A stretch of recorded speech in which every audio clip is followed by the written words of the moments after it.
good. Jane, isn't it? Jane? Joanna. Janie. Janie. Shush, shush, shush, shush, shush, shush. Have a sip of your straw. She's it is difficult with her because of the anger. Oh, guys, I'm happy to see you. Happy to see you. Very happy to see you. This is going to be a very quick fire interview, just because we haven't got a lot of time. But it's been a long 5 years since we last saw you both, and there was that amazing cliffhanger. And God knows we've had a lot of stuff to get through in the meantime, including but not limited to COVID. What made you decide to bring this back now? I think as much as I tried to justify the ending of the last special, saying there's nothing wrong with leaving it on a cliffhanger, ultimately we both felt that we owed it to fans of the show to round it all off. And so many people asked about it in the interim. So we didn't know what we were going to do, and we got together last summer and we thought, well, we'll just try and see what's there. If we've got a story to tell and a script to write, we'll do it without telling anybody. So we'd written about 2/3 of the script before we actually got in touch with the BBC. My goodness. And James, obviously you've been based in America for the last few years. Yeah. Even the two of you being together, that was enough for the paparazzi to take pictures of you. The excitement levels of you two potentially writing together. Was it a difficult thing to sort of keep quiet when you realised that this was on the cards? I don't know if this one was harder to keep quiet than when Ruth... It was always harder for Ruth in the sense that when we wrote the 2019 special, I was... of course, doing this show every day in America. So Ruth came out, I think, maybe 3 times when I had like a week off or a long weekend or any of these things, and kept having to justify to her friends why she was flying to Los Angeles so much. But no, I think this one, really, the hardest thing about it was making the decision to be okay with it if we didn't feel like the story was right, and leaving it where it was. And, we really didn't tell anybody that we were writing. We didn't tell anybody that we were potentially doing it. And that was it, really. And it wasn't until, I think the whole show is, 100, 105 pages, something like that. It wasn't until we'd written around 70 pages that we kind of looked up from the laptop in a way and went, okay, I think we have a story that will satisfy people on Christmas Day. That's what I said. I said we'd written 2/3 of the script. That's what, that's what I'm agreeing. Repeating with what I said. I'm not repeating it. I'm sort of just explaining it in the same way. I tell you what was tricky, and I know that Anyway, what I found tricky was that it got leaked, that we were doing it. Right. And I wish that hadn't happened, because once we knew we were doing it, we had to then contact the cast, and we had to make sure everybody was available, etc. And we couldn't officially announce it until all those things were in place. But unfortunately, somebody from Deadline leaked it and spoilt it, really. And I was doing press at the time for Sister Act. And, I was getting all these tabloid papers put in front of me and things saying, well, it says that you're doing it. And I had to lie, and I hated lying. And when we were officially allowed to announce it, I'd kept a list of all the friends and family members that I had lied to. And I texted all of them and said, I'm so sorry that I had to lie to you, but I had no choice. Oh, that's awful. I'd forgotten that, actually. I remember the official announcement. I'd forgotten that it was leaked. But we were talking outside, and I said that in this day and age of everything online, the fact that this has stayed as secret as it has, friends of mine were at the screening last week. One of my best friends works for the BBC, has seen it. I don't know anything about the episode at all, and I am delighted to say that. And I don't think most people do, even massive fans. I think people have...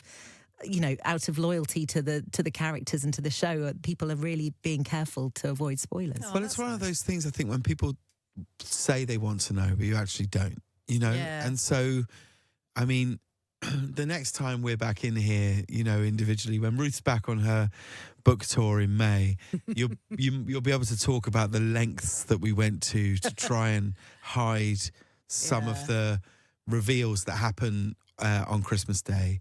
But obviously it's very hard to talk about those now.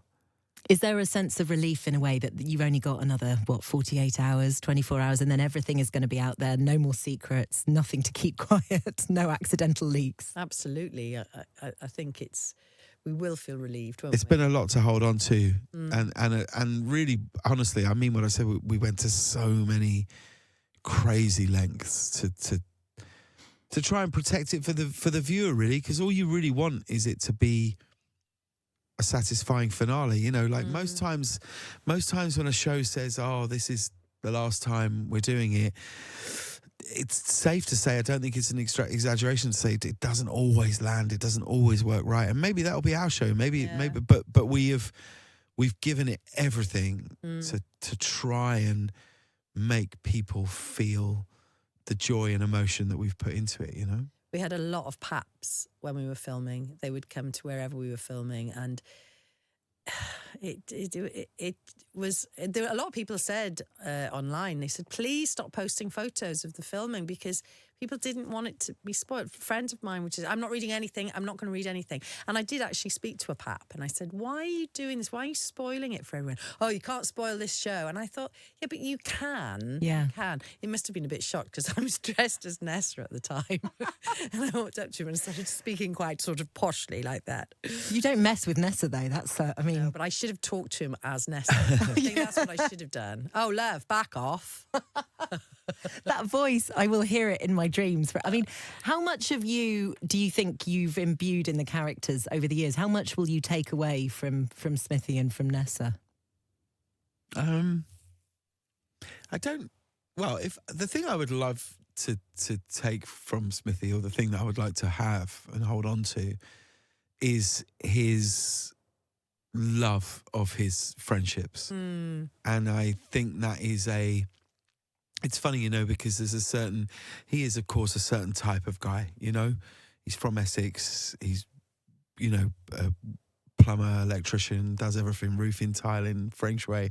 And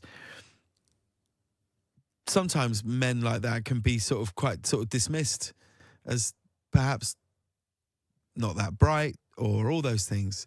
But actually, if you look at the fundamentals of his life, his fundamentals are friendships and family. And that is the thing that's proven to enrich your life more than anything else.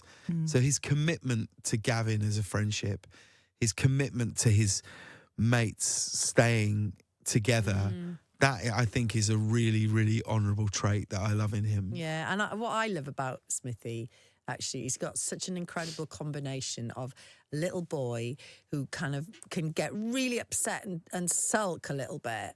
And there's this real sweetness to him, but he can also be really sexy as well. You know, and both Smithy and Nessa are unconventional. They're not like the conventional sexy screen idols at all. But I just love that about Smithy. I love how he's got all these different facets to his character. And I think with Nessa, for me, I like to take her directness. You know, sometimes I will have to channel a bit of inner Nessa in situations because she doesn't care. She really doesn't care about annoying people or whatever. I mean, you may have seen in the trailer for the show where she's dealing with a customer on her pedicab, and she doesn't care that this is a lady in her late 70s. She just tells her as it is. You know, oh love, you're messing with my mental health. She tells her as it is while also ripping her off out of 75 quid. It's important to say that. I feel like I need one of those bracelets, so the "What Would Nessa Do" bracelet. I would love to be more like Nessa. Yeah, she's wonderful. I have been known sometimes to just if I've had to call upon my inner Nessa, I will. I was telling somebody the other day about being in a queue for. I was taking too long. I was taking too long at a checkout, and I couldn't find my payment thing. And this woman next to me, she tutted, and I just went, "Oh, love, back off." And it was just being able to do that. But I don't think I could if I didn't know Nessa. Did she? What did she do? She sort of just looked at me askance. Yeah, not a Gavin and Stacey fan. I was going to say, had she been, you'd have made her year. Yeah. Made her entire year. I know, just finally, this is no more then. This is definitely no more. This is definitely it. This is... Yeah, there's no more. Yeah. There's news in the news. Well, I don't know. Shall I talk about that? No. Definitely no more. There's definitely no more. And when you watch it, you will see why there is no more afterwards. And it's called the finale. And I suppose people said, oh, yeah, but wasn't it the end in series 3? And that was true. I don't really know how I can convince people, but it just is the end. I think there's things that, you know, look, the show's going to be on 9 o'clock on BBC One on Christmas Day. And 90 minutes later, I think everybody will be left in no doubt that you can't see these characters again after what happens in that episode. It really does. We hope it answers enough questions, and it certainly puts an end to the idea that you'll ever see them in an episode ever again. But you've done them justice. It's a nice finale. It's a nice goodbye. We're very, very proud of it. We love the show. We've really, really tried to give every character a moment and a moment with the audience, you know, and we've given it everything we can to try and make it satisfying. We hope it's funny. We hope it's emotional. And more than anything, we hope that, you know, it's such a rare thing now to have a collective experience with your families or friendships or whoever you spend Christmas Day with.